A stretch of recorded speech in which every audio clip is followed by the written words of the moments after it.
الحمد لله رب العالمين والصلاة والسلام على سيد الأنبياء والمرسلين أما بعد فأعوذ بالله من الشيطان الرجيم بسم الله الرحمن الرحيم الصلاة والسلام عليك يا رسول الله وعلى آلك وأصحابك يا حبيب الله الصلاة والسلام عليك يا نبي الله وعلى آلك وأصحابك يا نور الله۔ مدنی چینل کے ناظرین، الحمدللہ عز و جل ایک نیا سلسلہ حضور سید غوث اعظم سیدنا شیخ عبد القادر جیلانی قدس سرہ النورانی کی سیرت کے حوالے سے لے کر آپ کی بارگاہ میں حاضر ہوئے ہیں، اور یہ سلسلہ سیرت غوث اعظم رحمۃ اللہ تعالی علیہ کے نام سے ہوگا۔ یہ سلسلہ ویسے تو ہمیں ریکارڈ کر کے پھر چلانا تھا، لیکن چونکہ مدنی مذاکروں کا ایک سلسلہ تھا، ایک تسلسل تھا، تو اس بنیاد پر یہ سلسلہ ریکارڈ نہ ہو سکے، تو انشاءاللہ تبارک و تعالی لائیو انشاءاللہ ہفتے میں 4 دن پیر، بدھ، جمعہ اور اتوار انشاءاللہ تبارک و تعالی آپ کی بارگاہ میں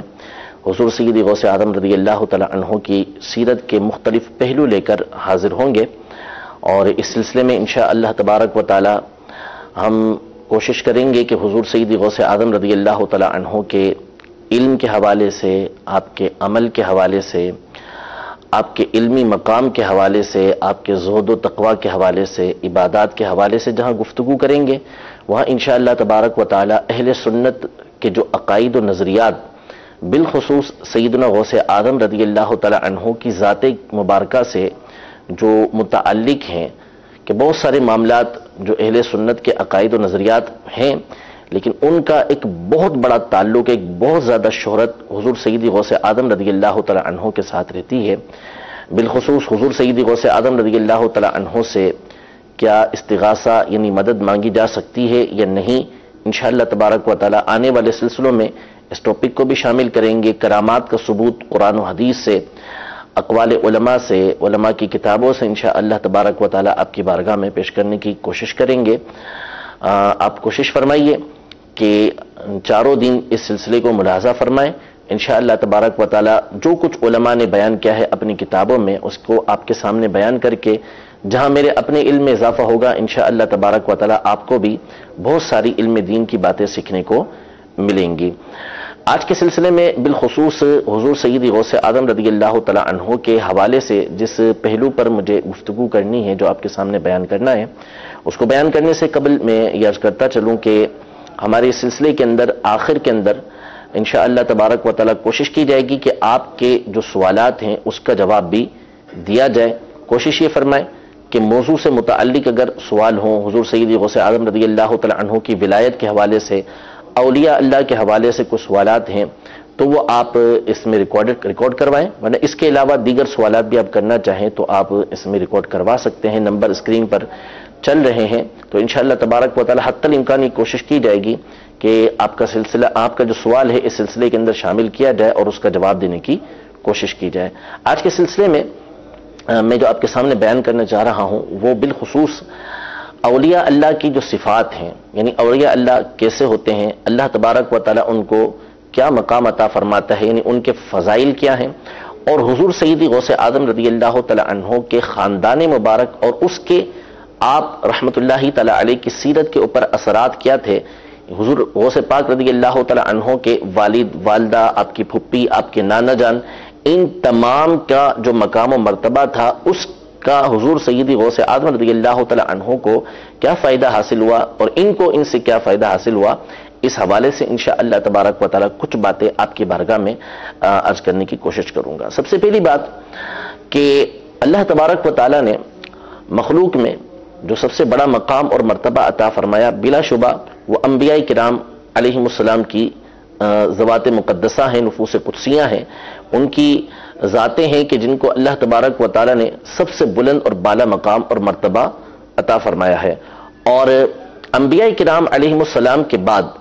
پھر جو اللہ تبارک و تعالی نے انسانوں میں سب سے بلند مقام اور مرتبہ عطا فرمایا وہ اس امت کے اولیاء ہیں۔ اور اولیاء میں یہ یاد رہے کہ صحابہ کرام علیہم رضوان یہ وہ ہستیاں ہیں کہ جو اولیاء کی سردار ہیں، یعنی تمام کے تمام صحابہ کرام علیہم رضوان یہ امت کے دیگر تمام اولیاء سے افضل ہستیاں ہیں. کوئی بڑے سے بڑا ولی جو صحابی نہیں ہے، بھلے وہ تابعی ہو، کتنا ہی بڑا اس کا مقام و مرتبہ ہو جائے، وہ ادنا سے ادنا صحابی، کوئی بھی صحابی ادنا نہیں، لیکن ان میں صحابہ کرام علیہم رضوان میں جو سب سے کم مرتبہ رکھتا ہے، اس کے برابر بھی سب سے بڑا ولی بھی نہیں پہنچ سکتا. تو اولیاء کرام کا جو مقام اور مرتبہ ہے، یہ تمام صحابہ کرام علیہم رضوان کا جو مقام و مرتبہ ہے، یہ تمام اولیاء میں سب سے بڑھ کر ہے. پھر اس کے بعد تابعین، تبع تابعین، ان کو اللہ تبارک و تعالی نے مقام و مرتبہ عطا فرمایا ہے، اولیاء کرام کو مقام و مرتبہ عطا فرمایا ہے. قرآن و حدیث کے اندر ان کے بڑے فضائل آئے ہیں. نبی رحمت صلی اللہ تعالی علیہ وسلم نے اپنے رب عز و جل سے اس حوالے سے بہت ساری باتیں ذکر کی ہیں. اس میں سے کچھ میں آپ کے سامنے عرض کرتا ہوں. سب سے پہلے تو مشہور و معروف ایک حدیث مبارکہ ہے، جیسے امام بخاری رحمت اللہ تعالی علیہ نے اپنی صحیح کے اندر، یعنی صحیح بخاری کے اندر کتاب باب التواضع کے اندر اس کو نقل کیا کہ آپ صلی اللہ تعالیٰ علیہ وسلم ارشاد فرماتے ہیں کہ اللہ تبارک و تعالیٰ ارشاد فرماتا ہے، یعنی حدیث قدسی ہے کہ جس میں بات اللہ تبارک و تعالیٰ کی ہو، کلام اللہ تبارک و تعالیٰ کا ہو، اور الفاظ نبی کریم صلی اللہ تعالیٰ علیہ وآلہ وسلم کے ہوں، تو ایسی حدیث کو حدیث قدسی کہا جاتا ہے. تو اللہ تبارک و تعالیٰ ارشاد فرماتا ہے کہ من عاد لی ولیا فقد آذنتہ بالحرب، کہ جس نے میرے کسی ولی سے عداوت کی، یعنی ان سے دشمنی رکھی، ان سے بغض رکھا، تو فقد آذنتہ بالحرب، میں اس کو جنگ کا اعلان دیتا ہوں، یعنی اعلان جنگ میں اس کے ساتھ کرتا ہوں. اور حضرت ابو ہریرہ رضی اللہ تعالی عنہ ہی کی ایک اور روایت جو امام ابو نعیم نے حلیۃ الاولیاء کے اندر نقل کی ہے، اس میں یہ الفاظ ذکر کیے کہ اللہ تبارک و تعالی ارشاد فرماتا ہے کہ من آذى ولیا فقد آذنتہ بالحرب، کہ جس نے میرے کسی ولی کو تکلیف دی تو میری طرف سے اس کو جنگ کا اعلان ہے. اور حضرت عائشہ رضی اللہ تعالی عنہا کی روایت ہے جسے امام ابو نعیم نے اپنی کتاب حلیۃ الاولیاء میں نقل کیا. آپ ارشاد فرماتی ہیں کہ اللہ تبارک و تعالی ارشاد فرماتا ہے کہ من آذى لی ولیا فقد استحل محاربتی، یعنی جس نے میرے کسی ولی کو تکلیف دی، میرے کسی ولی سے عداوت رکھی، تو اس نے مجھ سے جنگ کو حلال کر لیا.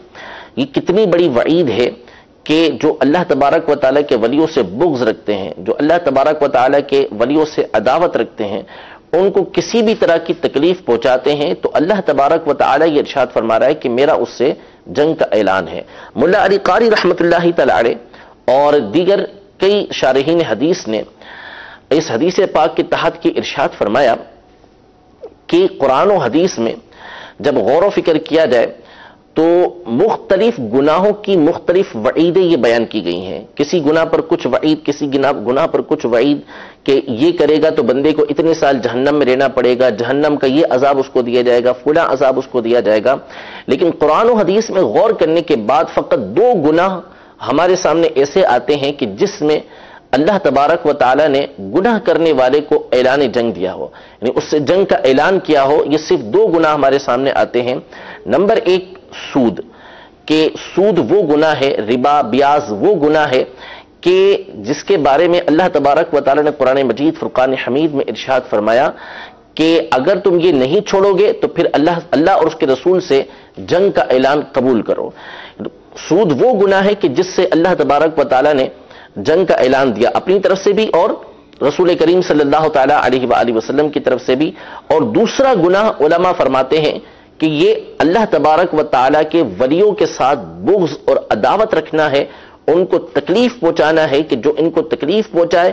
جو ان سے عداوت رکھے، تو اللہ تبارک و تعالیٰ فرماتا ہے کہ میرا اس سے جنگ کا اعلان ہے، اس نے میرے ساتھ جنگ کو حلال کر لیا. یہ اللہ تبارک و تعالیٰ کی طرف سے اعلان ہو رہا ہے. تو یہ کتنی بڑی وعید ہے کہ اگر اس پر غور کیا جائے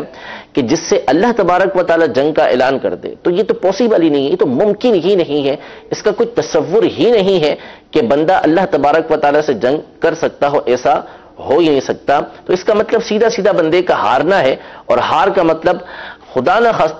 خواستہ انتہا پر بھی پہنچ سکتا ہے کہ اللہ تبارک و تعالیٰ اس کا ایمان ہی ضائع فرما دے، کہ اس کا ایمان ضائع ہو جائے، دنیا سے رخصت ہو تو برے خاتمے کے ساتھ رخصت ہو، ایمان کے خاتمے ایمان اس کا موجود نہ ہو، ایسا بھی ہو سکتا ہے. اور یہ کوئی صرف ایسی بات نہیں بلکہ یہ واقع ہونے والی بات ہے کہ ایسے کئی واقعات کتب کے اندر موجود ہیں کہ جو سود کے اندر مبتلا ہوئے، جو اولیاء اللہ کی عداوت کے اندر مبتلا ہوئے، تو مرتے وقت ان کا خاتمہ یہ بہت برا ہوا، بعضوں کا تو صریح کفر کے اوپر خاتمہ ہوا۔ تو اللہ تبارک و تعالیٰ کے ولیوں سے عداوت رکھنا یہ اللہ تبارک و تعالیٰ کو انتہائی ناپسند ہے۔ اللہ تبارک و تعالیٰ نے خود جنگ کا اعلان فرمایا ہے۔ اسی حدیث میں آگے اللہ تبارک و تعالیٰ ارشاد فرماتا ہے اس حدیث پاک میں کہ وَمَا تَقَرَّبَ إِلَيَّ عَبْدِي بِشَيْءٍ أَحَبَّ إِلَيَّ مِمَّا افْتَرَضْتُ عَلَيْهِ، یعنی بندہ میرا قرب کسی بھی چیز سے اس چیز سے زیادہ حاصل نہیں کرتا جو میں نے اس کے اوپر فرض کی ہیں، یعنی جو میں نے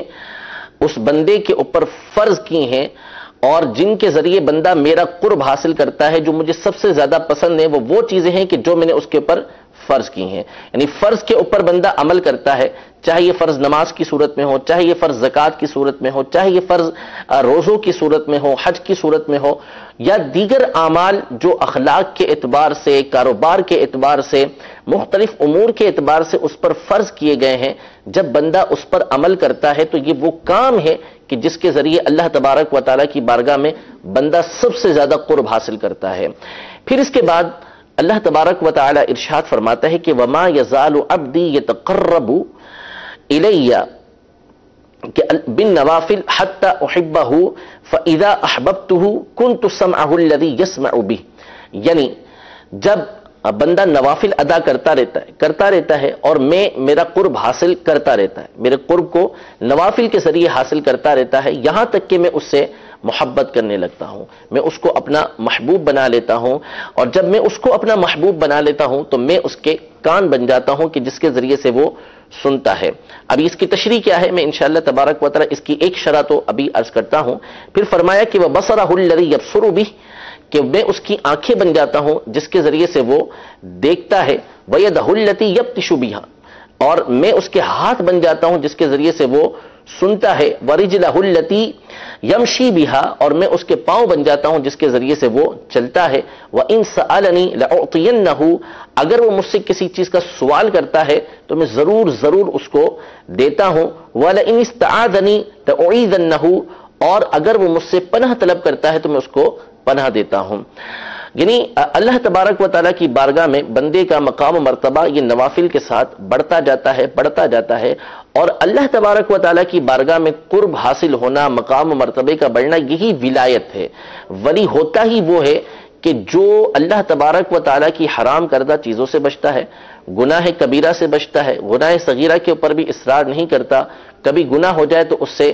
فوری توبہ کرتا ہے، محفوظ ہوتا ہے، اللہ تبارک و تعالیٰ کی اطاعت و فرما برداری پر وہ استقامت کے ساتھ عمل کرتا رہتا ہے۔ تو یہ اولیاء اللہ ہیں کہ جن کا مقام اور مرتبہ اللہ تبارک و تعالیٰ کی بارگاہ میں نوافل کے ذریعے بڑھتا ہی جاتا ہے۔ اس لیے ہم اپنے اسلاف کی سیرت کے اندر دیکھتے ہیں، اپنے بزرگوں کی سیرت کے اندر دیکھتے ہیں، جن ہستیوں کو ہم تمام کے تمام متفقن علیہ اولیاء اللہ مانتے ہیں کہ یہ اللہ تبارک و تعالیٰ کے ولی ہیں، تو ان کی سیرت کے اندر یہ پہلو ہمیں واضح طور پہ نظر آتا ہے کہ وہ نوافل کے ذریعے، نیک کاموں کے ذریعے، اچھے کاموں کے ذریعے، یہاں صرف نفل نماز کی بات نہیں ہو رہی، بلکہ ہر نیک اور اچھا کام جو فرض کے علاوہ ہے اس کو وہ ادا کرتے رہتے ہیں، یہ ان کی سیرت کے اندر ہمیں ملتا ہے۔ اور جتنا زیادہ یہ نوافل ادا کرتے رہتے ہیں اللہ تبارک و تعالیٰ کی بارگاہ میں ان کا مقام اور مرتبہ یہ بڑھتا ہی چلا جاتا ہے۔ یہ ارشاد فرمایا كنت سمع الذي يسمع به، کہ میں اس کے کان بن جاتا ہوں جس کے ذریعے وہ سنتا ہے۔ اب اس کی تشریحات بہت ساری کی گئی ہیں کہ اس سے مراد کیا ہے۔ اللہ تبارک و تعالیٰ تو اس سے پاک ہے کہ وہ کسی کے کان بن سکے، اللہ جسم سے پاک ہے، جسمانیت سے پاک ہے، وہ کسی کا کان نہیں بن سکتا۔ تو پھر اس کا معنی کیا ہے کہ جو اللہ تبارک و تعالیٰ ارشاد فرما رہا ہے کہ میں اس کے کان بن جاتا ہوں جس کے ذریعے سے وہ سنتا ہے، اس کی ایک تشریح جو ہے، اس کی جو ایک شرح کی گئی ہے وہ تو انشاءاللہ تبارک و تعالیٰ جب کرامت کا باب آئے گا تو اس میں ذکر کریں گے۔ ایک شرح علماء نے یہ ذکر کی ہے کہ ایسا بندہ کہ جو اللہ تبارک و تعالیٰ کی عبادت کرتا رہتا ہے، نوافل ادا کرتا رہتا ہے، یہاں تک کہ اللہ کا محبوب بن جاتا ہے اور اللہ تبارک و تعالیٰ اس کے کان بن جاتا ہے، اس کا مطلب یہ ہے کہ پھر وہ جو بھی بات سنتا ہے وہ صرف اور صرف وہ بات سنتا ہے کہ جو اللہ تبارک و تعالیٰ کو پسند ہو، اسی بات کو سنتا ہے کہ جس کے ذریعے سے اللہ تبارک و تعالیٰ کی فرما برداری ہو، اور ہر اس بات کو سننے سے وہ بچتا ہے کہ جس کے ذریعے سے اللہ تبارک و تعالیٰ ناراض ہوتا ہو۔ کبھی وہ غیبت نہیں سنے گا بالقصد، کبھی وہ گانے باجے نہیں سنے گا، کبھی کسی کا جھوٹ، وہ کسی کی چغلی وہ نہیں سنے گا، یعنی وہ ارادتاً کبھی یہ کام نہیں کرے گا، ہمیشہ اللہ تبارک و تعالیٰ کا ذکر سنے گا، نبی کریم صلی اللہ تعالی علیہ وسلم کی نعتیں سنے گا، درود پاک سنے گا، اذان سنے گا، تلاوت قرآن سنے گا، یہ اس کا طریقہ کار ہوگا۔ اور آنکھ کے بارے میں فرمایا کہ میں اس کی آنکھ بن جاتا ہوں جس کے ذریعے سے وہ دیکھتا ہے، تو اس کا بھی ایک معنی علماء نے یہی بیان کیا کہ جب اللہ تبارک و تعالیٰ اس کو اپنا محبوب بنا لیتا ہے تو پھر نتیجہ یہ نکلتا ہے کہ اللہ تبارک و تعالیٰ کی پسندیدہ چیزوں ہی کو وہ دیکھتا ہے، کسی اور چیز کو دیکھنا وہ پسند ہی نہیں کرتا۔ جن چیزوں کو اللہ تبارک و تعالیٰ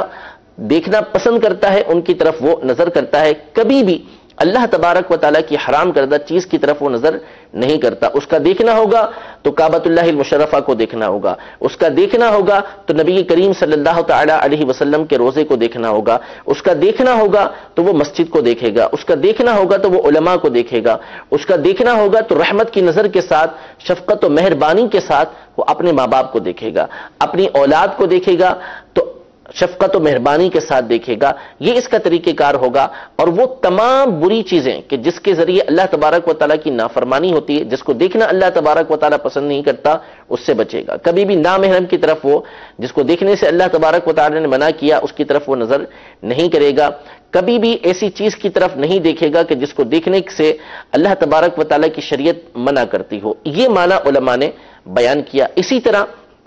میں اس کا ہاتھ بن جاتا ہوں جس کے ذریعے سے وہ پکڑتا ہے، اس کا بھی معنی علماء نے یہی بیان کیا کہ اب اپنے ہاتھ کے ذریعے وہ صرف وہی عمل کرے گا کہ جس سے اللہ تبارک و تعالیٰ کی رضا حاصل ہوتی ہو، کوئی ایسا کام نہیں کرے گا کہ جس سے اللہ تبارک و تعالیٰ کی نافرمانی ہوتی ہو، اپنے ہاتھ سے کسی کو تکلیف نہیں پہنچائے گا۔ یہی معاملہ پاؤں کا ہے کہ اپنے پاؤں کے ذریعے وہ انہی کاموں کی طرف جائے گا کہ جہاں جانا اللہ تبارک و تعالیٰ کو پسند ہے۔ اس حدیث پاک کی ایک شرح یہ کی گئی ہے، اور دوسری شرح یہ اولیاء اللہ کی کرامات کے حوالے سے کی گئی ہے، جو امام فخر الدین رازی رحمت اللہ تعالی علیہ نے تفسیر کبیر میں بیان کی ہے۔ انشاءاللہ تبارک و تعالی اسے ہم اپنے کرامات والے سلسلے کے اندر یہ بیان کریں گے۔ یہ ایک حدیث مبارکہ جو میں نے آپ کے سامنے اولیاء اللہ کے فضائل کے حوالے سے ذکر کی ہے۔ اسی طرح قرآن مجید فرقان حمید میں اللہ تبارک و تعالی سورہ یونس کی آیت نمبر 62، 63 اور 64 میں ارشاد فرماتا ہے، الا ان اولیاء اللہ لا خوف علیہم ولا هم يحزنون الذین آمنوا وكانوا يتقون لهم البشرى في الحیاة الدنیا وفي الآخرة لا تبدیل لکلمات اللہ ذلك هو الفوز العظیم۔ یعنی سن لو، بے شک اللہ کے جو ولی ہیں ان پر نہ کوئی خوف ہے نہ وہ غم زدہ ہوں گے۔ اللہ کے ولی وہ ہیں کہ جو ایمان لانے والے ہیں اور تقوی اختیار کرتے ہیں، ان کے لیے دنیا کی زندگی میں اور آخرت کی زندگی کے اندر بشارتیں ہیں، خوشخبریاں ہیں، اور اللہ تبارک و تعالیٰ کے کلمات میں تبدیلی نہیں ہوتی، اور یہی بڑی کامیابی ہے۔ اس آیت مبارکہ میں اللہ تبارک و تعالیٰ نے یہ ارشاد فرمایا کہ اللہ کے اولیاء وہ ہوتے ہیں کہ جن پر نہ کوئی خوف ہے نہ کوئی غم ہے، اور ان کی صفات یہ بیان کی کہ وہ ایمان والے ہیں اور تقوی اور پرہیزگاری اختیار کرتے ہیں۔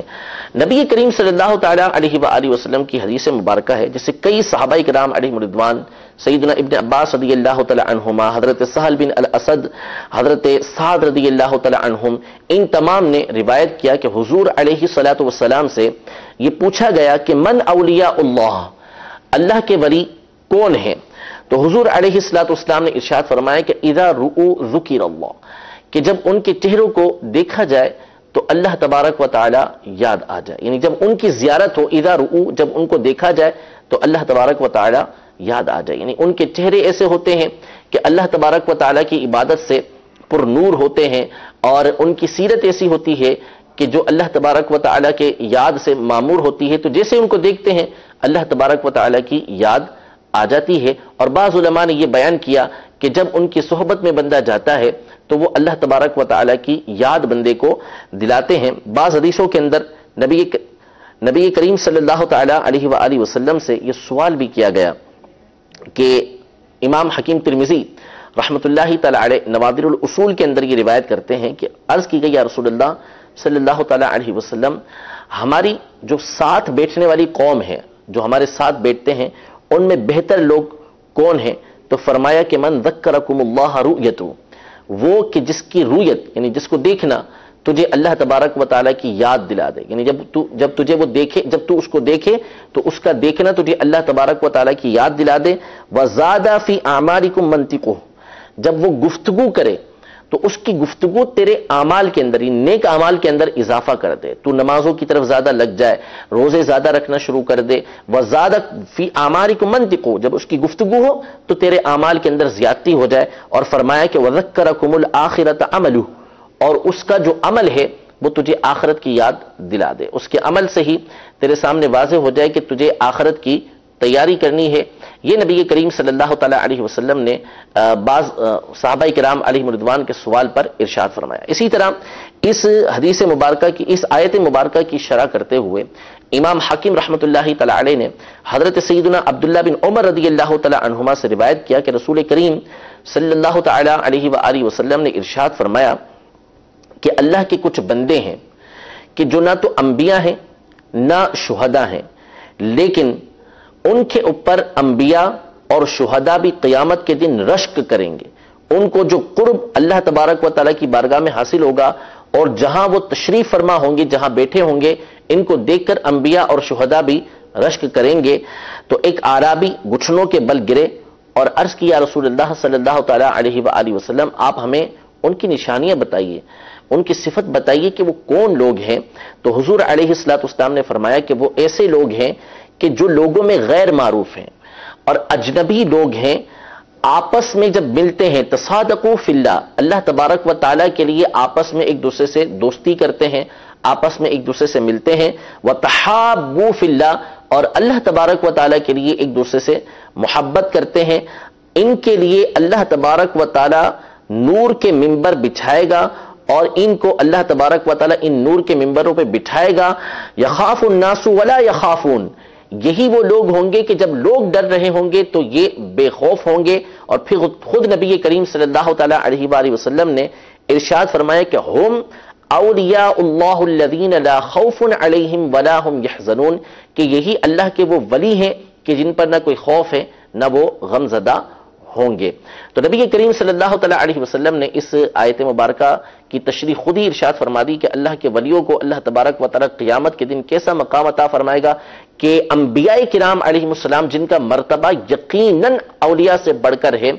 وہ بھی ان کے مرتبے کو دیکھ کر، مقام کو دیکھ کر، جو اللہ تبارک و تعالیٰ کی بارگاہ میں قرب حاصل ہوگا اس کو دیکھ کر رشک کریں گے، اگرچہ کہ وہ ان سے اوپر والے مقام پر ہوں گے لیکن رشک کریں گے، شہداء رشک کریں گے۔ یہ اللہ تبارک و تعالیٰ کے ولیوں کا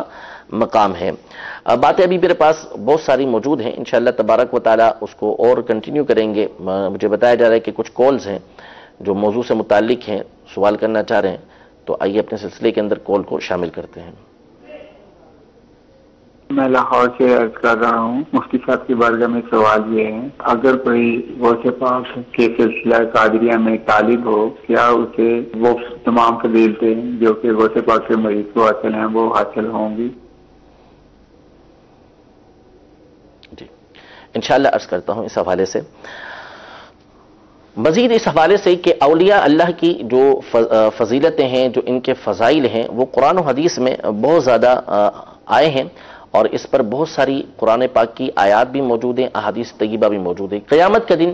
کہ جس دن کے بارے میں قرآن پاک میں جگہ جگہ یہ ارشاد فرمایا کہ یوم یفر المرء من اخیہ وامہ وابیہ وصاحبتہ وبنیہ لکل امرئ منہم یومئذ شأن یغنی، کہ قیامت کے دن وہ ہوگا کہ جس میں ہر ایک دوسرے سے بھاگے گا، ہر ایک کی جدا جدا شان ہوگی، باپ ماں، آدمی اپنی بیوی سے، اپنے بھائی سے، ہر ایک سے بھاگ رہا ہوگا۔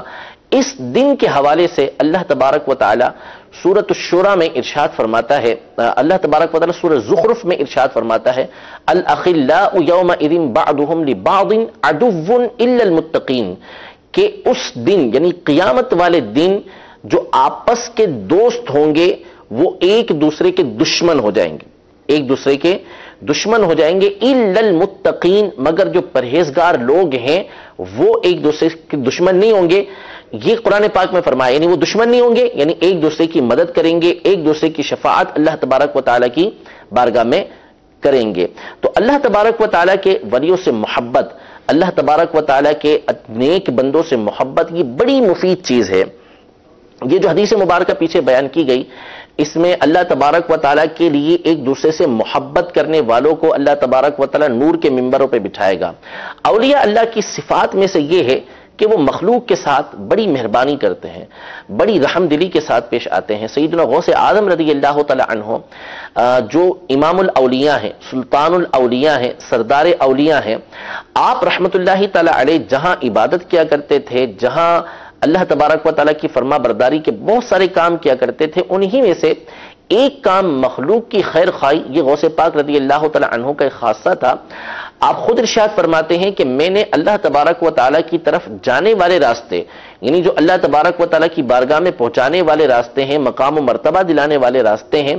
ان میں کھانا کھلانے سے بڑھ کر کوئی مقام نہیں پایا، کوئی راستہ نہیں پایا جو کھانا کھلانے سے بڑھ کر ہو. کہ لوگوں کو کھانا کھلانا یہ اللہ تبارک و تعالیٰ کو پسند ہے، اور اس کے ذریعے اللہ تبارک و تعالیٰ کی بارگاہ میں قرب و منزلت یہ حاصل ہوتی ہے. تو اللہ کے جو ولی ہوتے ہیں وہ مخلوق کے ساتھ بڑی مہربانی رکھتے ہیں، بڑی شفقت رکھتے ہیں، ان کے اوپر بڑی رحمت کرتے ہیں، ان کی مخلوق کے ساتھ محبت ہوتی ہے. اب اگر ہم اولیاء اللہ سے محبت کریں گے، ان کے ساتھ عقیدت رکھیں گے، ان کے گن گائیں گے، اور آج کے موقع پر یہ بعض علماء نے بڑی پیاری تشریح اس حوالے سے بیان کی کہ آج دنیا میں چونکہ ہم ان اولیاء اللہ سے مل نہیں سکتے، ان سے ملاقات نہیں ہو سکتی، لاکھوں اولیاء دنیا سے گزر چکے، ہزاروں صحابہ کرام علیہم رضوان دنیا سے گزرے، ہزاروں انبیاء کرام علیہم السلام دنیا سے تشریف لے کر گئے. ظاہر ہے کہ ان تمام کی زیارت سے ہم مشرف نہیں ہو سکے، ان کو دیکھ نہیں سکے، ان سے ملاقات ہماری نہیں ہو سکی. لیکن بڑا پیارا نقطہ علماء نے بیان کیا کہ اگر ہم ان سے محبت رکھیں، ان سے عقیدت رکھیں، تو یہ ہستیاں تو اللہ کی مخلوق سے محبت رکھتی ہی ہیں، اور اللہ تبارک و تعالیٰ کی رضا ہی کے لیے محبت رکھتی ہیں. اور ہم بھی جب ان سے محبت رکھیں گے تو ظاہر ہے کہ اس کے اندر کوئی دنیاوی نفع تو ہے نہیں. اولیاء اللہ سے بظاہر دیکھا جاتا ہے تو دنیاوی نفع حاصل نہیں کیا جاتا، اگرچہ کہ دنیاوی نفع بھی حاصل ہوتے ہیں، لیکن عمومی طور پہ ان سے عقیدت و محبت اللہ تبارک و تعالیٰ کی رضا کے لیے ہوتی ہے. تو بڑا پیارا نقطہ یہ بیان کیا کہ جب دونوں طرف سے اللہ تبارک و تعالیٰ کی محبت بندے کے اندر پائی جائے گی تو نتیجہ یہ نکلے گا قیامت کے دن اللہ تبارک و تعالیٰ آپس میں ایک دوسرے سے محبت کرنے والوں کو، جو اللہ کی رضا کے لیے محبت کرتے ہیں، ان کو اللہ تبارک و تعالیٰ جمع فرما دے گا. تو ان اولیاء اللہ کے ساتھ جمع ہونے کا ایک بہترین ذریعہ اور طریقہ یہ ہے کہ ان کے ساتھ عقیدت اور محبت رکھی جائے. جو سوال کیا گیا مرکز الاولیاء لاہور سے، انہوں نے یہ کہا کہ جو طالب ہے حضور غوث پاک رضی اللہ تعالی عنہ کا مرید نہیں ہے، اور غوث پاک رضی اللہ تعالی عنہ کے سلسلے کی کیا اس کو برکات ویسے ہی حاصل ہوں گی جیسے ایک مرید کو حاصل ہوتی ہیں؟ تو غوث پاک رضی اللہ تعالی عنہ کی برکات کا یہ شمار نہیں ہے.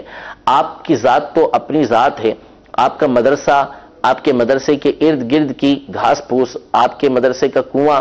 یہی وہ چیزیں ہیں کہ کتاب مستند کتابوں کے اندر یہ باتیں لکھی ہیں کہ ان کی برکات اہل بغداد یہ دیکھتے رہے ہیں کہ کس طرح ان چیزوں کی برکتیں حاصل ہوتی تھیں. تو طالب ہونا تو دور کی بات ہے، اگر بندہ فقط عقیدت غوث پاک رضی اللہ تعالی عنہ سے رکھتا ہو تو اللہ تبارک و تعالی بڑی بڑی برکتیں اس بندے کو عطا فرماتا ہے. تو یقیناً کہ جو غوث پاک رضی اللہ تعالی عنہ کا طالب ہے اس کو بھی بہت ساری برکتیں اور رحمتیں حاصل ہوں گی، اور وہ چونکہ غوث پاک رضی اللہ تعالی عنہ سے محبت کی بنیاد پر ہی آپ کا طالب بنا، تو اللہ تبارک و تعالی کی رحمت سے امید ہے کہ اللہ تبارک و تعالی کل بروز قیامت اسے غوث پاک رضی اللہ تعالی عنہ کے ساتھ ضرور جمع فرمائے گا. جی آپ کی کال کو سلسلے کے اندر شامل کرتے ہیں. السلام علیکم ورحمۃ اللہ وبرکاتہ. وعلیکم السلام ورحمۃ اللہ وبرکاتہ. سگے عطار غلام یاسین عطاری ہند گجرات کے شہر بڑودہ سے عرض کر رہا ہوں. سلسلہ سیرت غوث اعظم ماشاءاللہ مفتی صاحب لے کر آئے ہیں، بہت پیارا ہے. اللہ تعالی مفتی صاحب کو مزید خوب برکتیں عطا فرمائے اور آپ کے ملفوظات پر ہمیں عمل کرنا نصیب فرمائے۔ مفتی صاحب کی بارگاہ میں سوال یہ تھا کہ سیرت غوث اعظم رضی اللہ تعالیٰ عنہ اور کئی ایک اولیاء کرام کی سیرت میں یہ پڑھا اور سنا ہے کہ اللہ تعالیٰ نے آپ کو ایسی طاقت و قوت عطا فرمائی ہے کہ آپ جو ہے عشاء کے وجہ سے فجر کی نمازیں ادا فرما لیا کرتے تھے۔ تو سوال یہاں پر یہ ہے کہ اولیاء کرام کی سیرت میں یہ بھی پڑھا اور سنا ہے کہ آپ جو ہے تہجد کی نماز نہیں چھوڑا کرتے تھے، تو آیا اگر آپ ساری رات ہی نمازیں پڑھا کرتے تھے یا پھر کچھ سو کر پڑھا کرتے تھے، تو اگر سو کر پڑھیں گے تو پھر آپ کی تہجد کا کیا مسئلہ ہوگا؟ اس بارے میں کچھ رہنمائی فرماتے ہیں، کیونکہ اولیاء کرام جو ہے تہجد بھی کبھی نہیں چھوڑا کرتے تھے۔ صحیح۔ مجھے کچھ باتیں تو بہرحال غوث پاک رضی اللہ تعالیٰ عنہ کے والدین وغیرہ کے حوالے سے بیان کرنی تھی، لیکن اب اتنا وقت باقی نہیں رہا، کیونکہ آج سلسلہ 11:10 پہ تقریباً شروع ہوا ہے۔ ہمارا سلسلہ 11 بجے شروع ہونا تھا، اور انشاءاللہ بدھ کے دن بھی آپ کا سلسلہ آپ کی کالز بھی انشاءاللہ تبارک و تعالیٰ شامل کی جاتی رہیں گی، اور اس حوالے سے ہم سنتے رہیں گے۔ غوث پاک رضی اللہ تعالیٰ عنہ ہو یا دیگر بزرگان دین رحمہم اللہ اجمعین ہو، جو تہجد کے حوالے سے سوال ہوا، اس کو بیان کرنے سے پہلے، اس کا جواب دینے سے پہلے میں یہ عرض کرتا چلوں کہ جو سیرت غوث اعظم رحمۃ اللہ تعالیٰ علیہ یا اس کے علاوہ جو دیگر سلسلے، بالخصوص حضور سیدی غوث اعظم رضی اللہ تعالیٰ عنہ کی سیرت کے حوالے سے مدنی چینل پر ابھی بھی لائے جا رہے ہیں، اور سارا مہینہ انشاءاللہ تبارک و تعالیٰ بالخصوص یہ سلسلے چلتے رہیں گے۔ اس کا بنیادی جو مقصود ہے، ویسے تو شیخ فرید الدین عطار رحمۃ اللہ تعالیٰ علیہ نے تذکرۃ الاولیاء کی ابتدا کے اندر بہت ساری باتیں لکھی کہ انہوں نے یہ تذکرہ کیوں لکھا ہے، اولیاء اللہ کا ذکر کرنا کیوں لکھا ہے۔ اس میں سے دو بنیادی باتیں میں عرض کرتا ہوں۔ نمبر ایک تو یہ کہ ان اولیاء کی سیرت پڑھ کر ہمارے دل کے اندر اس بات کی ترغیب ہو، تحریص ہو کہ ہم اللہ تبارک و تعالیٰ کی عبادت کی طرف بڑھیں اور خوب اللہ تبارک و تعالیٰ کی عبادت کریں۔ صرف یہ کہہ کر ہم نہ رہ جائیں کہ یہ تو ان کا خاصہ تھا، یہی ایسا کر سکتے تھے، نہیں، بلکہ ہم بھی ان کے طریقہ کار پر چلیں، اگرچہ کہ ہم ان کے مقام و مرتبے تک نہ پہنچ سکیں، لیکن کم از کم ان کی سیرت طیبہ کو تو اپنائیں، ان کے طریقہ کار پر تو چلیں۔ تو ان کی سیرت کو بیان کرنے کا ایک بنیادی مقصد یہ بیان کیا گیا کہ ان کے طریقہ کار پر چلنا، تاکہ ان کی سیرت سنیں، ان کی سیرت سن کر کے یہ کس طرح اللہ تبارک و تعالیٰ کو راضی کرنے کی کوشش کیا کرتے تھے، ہمارے دل کے اندر اس بات کا جذبہ پیدا ہو کہ ہم بھی اللہ تبارک و تعالیٰ کو راضی کرنے والے کام کریں۔ نمبر ایک یہ۔ نمبر دو کہ جب اللہ تبارک و تعالیٰ کے نیک بندوں کا تذکرہ کیا جاتا ہے تو مشہور و معروف ایک قول جو مدنی چینل پر آپ سنتے رہتے ہیں، حضرت سفیان بن عیینہ رحمۃ اللہ تعالیٰ علیہ کہ جو امام بخاری رحمۃ اللہ تعالیٰ علیہ کے استاد الاستاذ اور بہت بڑے محدث ہیں، انہوں نے یہ ارشاد فرمایا کہ عند ذکر الصالحین تنزل الرحمہ، کہ جب اللہ تبارک و تعالیٰ کے نیک بندوں کا ذکر ہوتا ہے تو اللہ تبارک و تعالیٰ کی رحمتیں نازل ہوتی ہیں۔ اور ابن جوزی رحمۃ اللہ تعالیٰ علیہ نے یہ قول نقل کیا کہ محمد بن یونس رحمۃ اللہ تعالیٰ علیہ فرماتے ہیں کہ ما رأیت للقلب انفع من ذکر الصالحین، کہ دل کے لیے میں نے نیک لوگوں کے ذکر سے زیادہ کوئی نفع والی چیز نہیں پائی، سب سے بڑھ کر دل کے لیے نفع والی چیز یہ نیک لوگوں کا تذکرہ ہے۔ تو ان نیک لوگوں کے تذکرے کے ذریعے اللہ تبارک و تعالیٰ کی رحمتیں نازل ہوتی ہیں، اللہ تبارک و تعالیٰ کی برکتیں ہمیں حاصل ہوتی ہیں کہ وہ جو نازل فرماتا ہے، اور اس کے ذریعے سے ہمارے دل کو نفع پہنچتا ہے، اور سب سے زیادہ یہ بندے کو نفع پہنچانے والی ہوتی ہیں۔ تو اس بات کو، اس پہلو کو ہمیں پیش نظر رکھنا چاہیے کہ ہم جب بھی ان کی سیرت پڑھیں، ان کی سیرت سنیں یا ان کی سیرت کو بیان کریں تو ہمارا ایک مقصد یہ ہونا چاہیے کہ ان کی برکتیں، رحمتیں حاصل ہوں اور ہمیں ان کے طریقہ کار پر چلنا ہے۔ غوث پاک رضی اللہ تعالیٰ عنہ اور دیگر بزرگان دین رحمہم اللہ اجمعین ساری رات اللہ تبارک و تعالیٰ کی عبادت کیا کرتے تھے۔ یہ نبی کریم صلی اللہ تعالیٰ علیہ وسلم کی سیرت کا ایک پہلو ہے۔ حضور سرور دو عالم صلی اللہ تعالیٰ علیہ وآلہ وسلم کی سیرت وہ ہے کہ جو انتہائی جامع ہے، اس پر جو شخص عمل کرنا چاہتا ہے اس کے لیے اس میں بڑی آسانی ہے۔ آپ علیہ الصلوۃ والسلام کی عمومی طور پر جو بات کی زندگی رہی اس میں یہی تھا کہ آپ رات میں آرام بھی فرماتے اور اٹھ کر عبادت بھی کیا کرتے تھے، یعنی غفلت بھی نہیں تھی، اور ایسی عبادت حضور علیہ الصلوۃ والسلام نہیں فرمایا کرتے تھے کہ آپ کی عام امت اس سے عاجز آ جائے کہ جو نہ کر سکے، بلکہ ایسی عبادت فرماتے تھے کہ عامت الناس، عام لوگ بھی ویسی عبادت کر سکیں۔ اس کے علاوہ بعض اوقات، بسا اوقات آپ کا ایسا معمول بھی رہا کہ آپ نے پوری پوری رات بھی عبادت کی. ابتدا میں تو بالخصوص اتنی عبادت کیا کرتے تھے کہ قدم شریف کے اندر ورم آ جایا کرتا تھا. اور حضور علیہ الصلوۃ والسلام بعض اوقات روزے رکھتے تو مسلسل روزے رکھتے ہی چلے جاتے، اور بعض اوقات روزے چھوڑتے تو پھر مسلسل روزے چھوڑتے ہی چلے جاتے، یعنی رمضان کے علاوہ. تو حضور علیہ الصلوۃ والسلام کی سیرت انتہائی جامع ہے. وہ اولیاء کہ جو اللہ تبارک و تعالیٰ کی کثرت کے ساتھ عبادت کرتے ہیں، ان کو بھی حضور علیہ الصلوۃ والسلام کی سیرت سے ایک حصہ حاصل ہوا، ایک پہلو ملا. اور جو عامت الناس ہیں، عام لوگ ہیں کہ جو بہت زیادہ اس طرح کی عبادت کے اندر منہمک نہیں ہو سکتے، بہت زیادہ عبادتیں نہیں کر سکتے، ان کے لیے بھی حضور علیہ الصلوۃ والسلام کی سیرت میں سے یہ حصہ موجود ہے. تو حضور غوث پاک رضی اللہ تعالی عنہ یا دیگر ہمارے بزرگ جو ہیں جو ساری رات عبادت کیا کرتے تھے، ان کے بارے میں یہ سوال کہ وہ تہجد پڑھتے تھے یا نہیں پڑھتے تھے. پہلی بات یہ ہے کہ اصل میں تہجد کے لیے وضو کا ٹوٹنا شرط نہیں ہے کہ کسی کا وضو ٹوٹے گا تو ہی وہ اس کی تہجد ہوگی. اصل مسئلہ یہ ہے کہ تہجد کی نماز کے لیے جو طبرانی شریف کی حدیث مبارکہ ہے، موقوفاً حدیث ہے، ایک صحابی رضی اللہ تعالیٰ عنہ روایت کرتے ہیں کہ تہجد کے لیے سونا ضروری ہے. سونے کے بعد پھر بندہ اٹھتا ہے تو اس میں اس کو تہجد پڑھنا ہوتی ہے. اب سونے کی کنڈیشن مختلف ہوتی ہیں کہ بعض سونے کی کنڈیشنز ایسی ہوتی ہیں کہ جس کی بنیاد پر آپ کا وضو ٹوٹ جائے گا، بعض صورتیں ہوں گی کہ نہیں ٹوٹے گا. اس کی شرائط علماء نے بیان کی. اب کوئی کھڑے کھڑے مثال کے طور پر سو گیا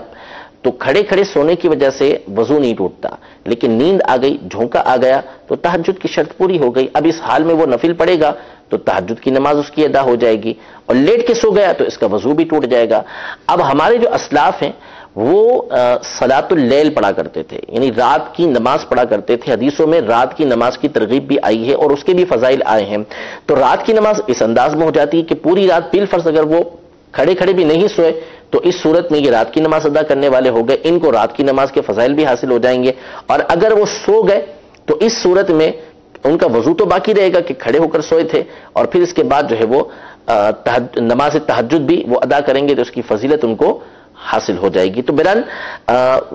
تہجد کے لیے وضو کا ٹوٹنا شرط نہیں ہے، تہجد کے لیے سونا شرط ہے، اور یہ سونا کسی بھی کنڈیشن کے اندر ہو سکتا ہے. اور اس کے علاوہ غوث پاک رضی اللہ تعالی عنہ کے تو بڑے کمالات ہیں. اللہ تبارک و تعالی نے آپ کو نبی کریم صلی اللہ تعالی علیہ وسلم کی سیرت طیبہ میں سے، حضور علیہ الصلوۃ والسلام کی ذات اقدس میں سے بڑے حصے عطا فرمائے تھے،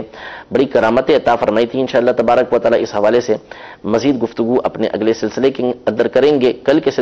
پرسوں کے سلسلے میں انشاءاللہ بدھ کے دن جو ہمارا سلسلہ ہوگا، اب غوث پاک رضی اللہ تعالی عنہ کے خاندان کے حوالے سے تو زیادہ گفتگو نہیں ہو سکی، کچھ گفتگو اس حوالے سے اور کچھ گفتگو حضور علیہ الصلوۃ والسلام کی کچھ گفتگو غوث پاک رضی اللہ تعالی عنہ کی ابتدائی زندگی اور آپ کے علم دین کے حوالے سے ہم سننے کی سعادت حاصل کریں گے. رب تبارک و تعالی ہم سب کو غوث پاک رضی اللہ تعالی عنہ کے طریقہ کار پر چلنے کی توفیق عطا فرمائے، آپ کی سیرت طیبہ پر عمل پیرا ہونے کی توفیق عطا فرمائے. دین و دنیا میں، دنیا اور آخرت کے اندر اللہ تبارک و تعالی ان کی برکات سے ہمیں اور ہمارے اہل خانہ کو مستفیض فرمائے. آمین بجاہ النبی الامین صلی اللہ تعالی علیہ وآلہ وسلم.